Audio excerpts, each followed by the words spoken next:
All right, so plausibility structures, however, are usually so widespread and so subtle that people typically don't even know that they are functioning. This can lead to problems with trusting in God. Without our being aware, we all carry with us the cultural map informed by scientism, he says. A set of natural assumptions we make, like self-talk, default beliefs, which we naturally accept without argument, so are a priori, or things that we feel embarrassed to believe, claims contrary to the authority of the cultural map. The Western cultural plausibility structure emphasizes science and scorns religion currently. This may lend us to a natural set of doubts about Christianity, which, again, is ironic because the history of 2,000 years of the past Western cultural map has been informed from the Christian perspective and has led from the Greeks and the Romans, and we captured those cultures and a lot of what they had to offer and said the crooked path can lead us to the straight one,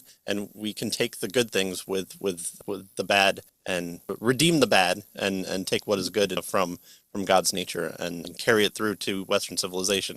And it's only kind of right here in the 20th, 21st century that we've tried to shear off the head and still had the rattle tail. Yeah, and if we go back, the beginning of science, we might say, all of the early scientists many anyway, were, at least Western science, were believers. They believed the whole notion of the laws of nature came about as a result of seeing God in control, and he was the lawgiver. And so now we have laws of nature as a result of believing God. And yet scientism does away with that kind of thing, right? And so that's his issue here. We have a background beliefs, what he calls plausibility structures, assumptions that are based on scientism, and they erase morality and spirituality from out of the discussion. He says, secondly, scientism has brought about several shifts that now define our culture. Embracing scientism, he tells us, is like knocking over the first domino, leading to a cascade of other beliefs that will fall by the wayside. And so this is true when it comes to how our culture defines things like knowledge, truth, duty, virtue, freedom, and tolerance. These things begin to be either knocked over or redefined, as we'll see here, as a result of our embracing of scientism. Right.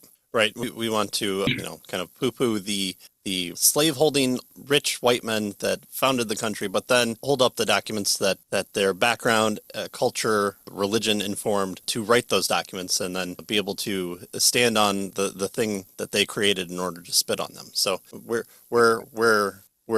communistic in that we've taken over the sugar plantations, and then once we run out of other people's money, we start pointing the finger of blame for why the system isn't working. And so we're about there in our cultural impact, and so we'll see if we can pull out of the death spiral then. Yeah, so instead of, standing on the shoulders of giants, we, kick the shoulders of giants, right? We wipe our feet on the shoulders of giants.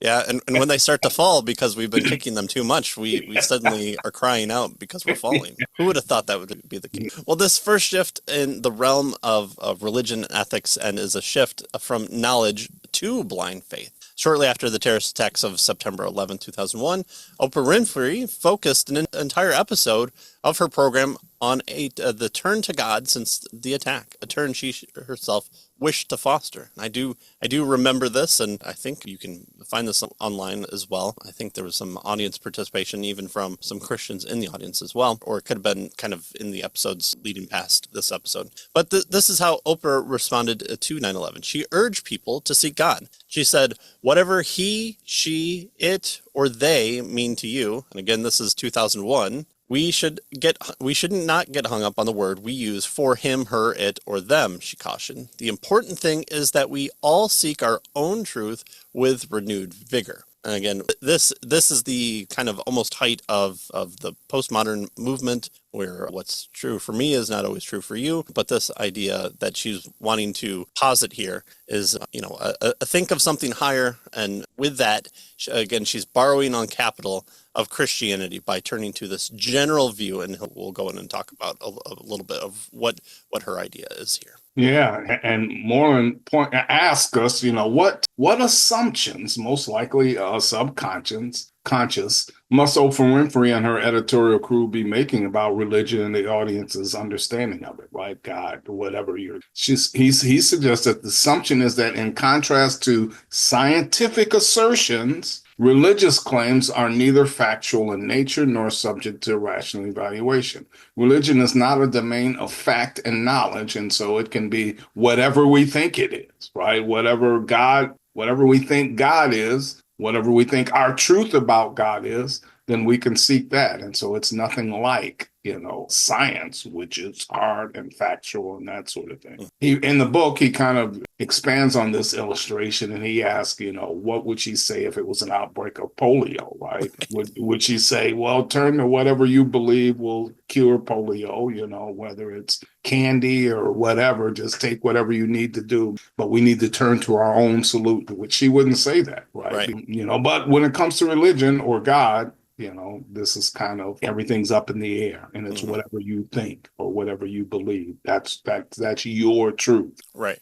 Right. And he would say that she would bring on doctors, right, to talk about this, to bring in the experts. But here she has her own ideas of what is acceptable to have as the basis of your belief system. Right. The idea that anybody can be an expert, right? Because this is not a truth claim per se. Right.